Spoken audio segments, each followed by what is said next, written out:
Welcome to Web 2.0 Overload, Teacher Training and Technology. My name is Dan Craig, and here I just want to point out some popular Web 2.0 technologies, and I'll explore a few that I use myself in more depth.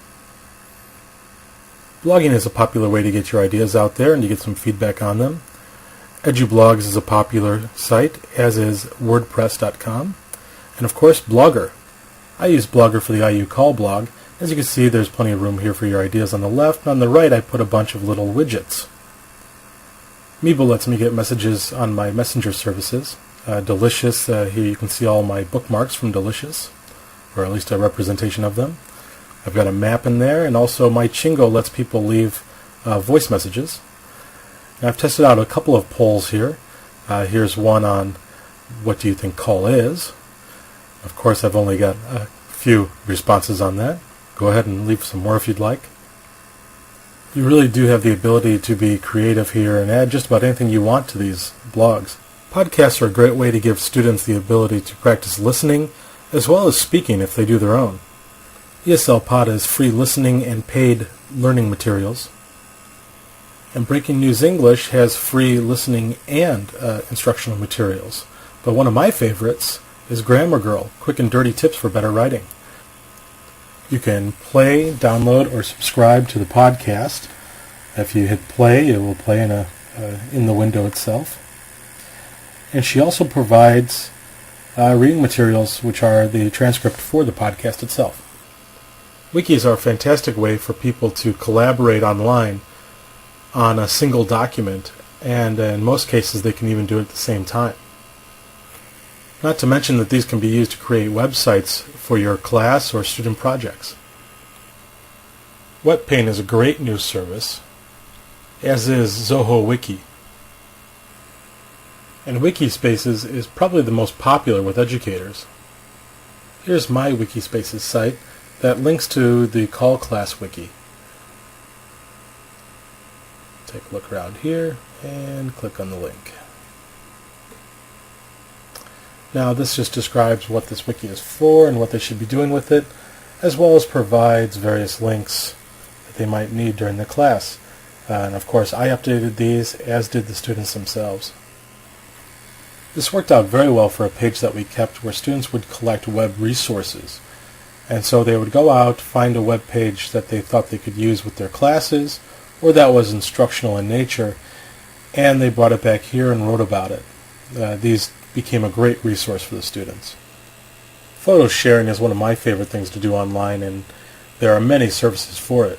You have a place like PhotoBucket, which is very popular, especially with MySpace, Picasa, which is owned by Google, and one of the most popular, Flickr, is the one that I choose to use.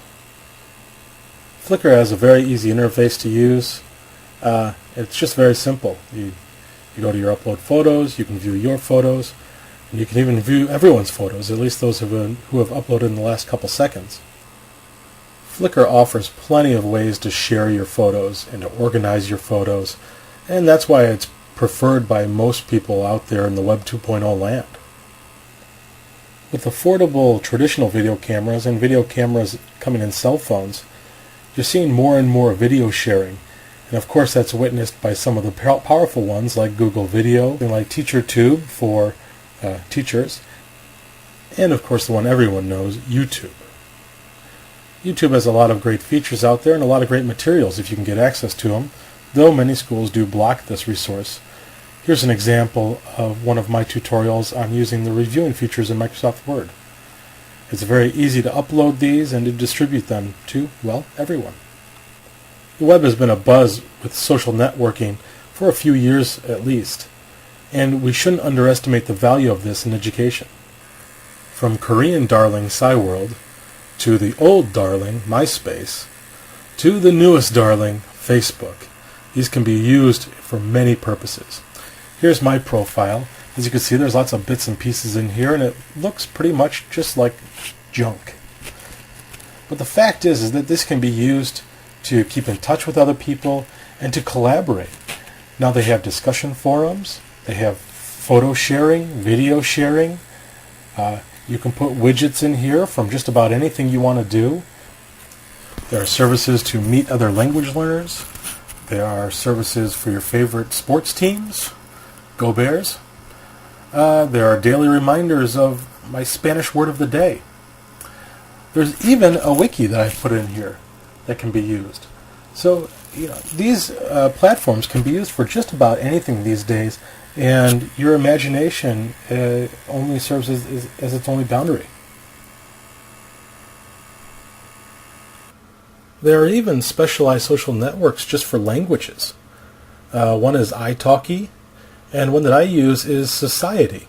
Society uses Skype to talk to other people, and it even has this great search function where you can search for other people who are online that know the language that you want to learn.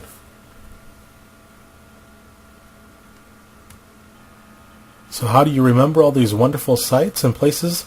Well, social bookmarking, of course.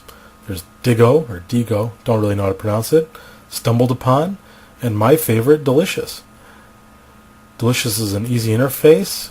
You can actually combine it with Firefox to form a very good application. You can sort by tags, and then you can even dig down deeper within tags. So for this one, it's language learning listening and medicine or medical. And I have all of these medical listening links that I can go to in a hurry. How do you keep from going crazy with all this information? Aggregate it, my friend. Using RSS feeds, you can bring all this information from all these various places, all these blogs, discussion forums, even wikis, all into one place. Bloglines is a good online aggregator, as is Google Reader, which is my favorite. It's very easy to use, and I can easily organize my information on the left side there in folders, though I have very, very many feeds. So I usually just choose that all, and it gives me all of the unread postings that I need to read. I can just go up, up, up, up, up until I've read them all. Customizable home pages or start pages are like aggregators in that you can bring in RSS feeds, but you can also bring in widgets from the service or from other services out there. iGoogle is a new one that's pretty well known. PageFlakes has been around for a while and has a good reputation. And I use Net5s. It's all about getting everything in one place. I have all the information right at my fingertips very quickly without having to type in new information.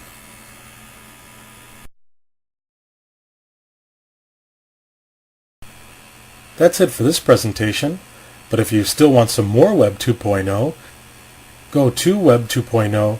Has just about everything you'd ever want to see on Web 2.0 technologies. And Korea Crunch has a great list of Web 2.0 technologies from Korea, which is great for those of us in Korea. And lastly, I'd like to thank all the folks who posted Creative Commons pictures on Flickr that I used in this presentation.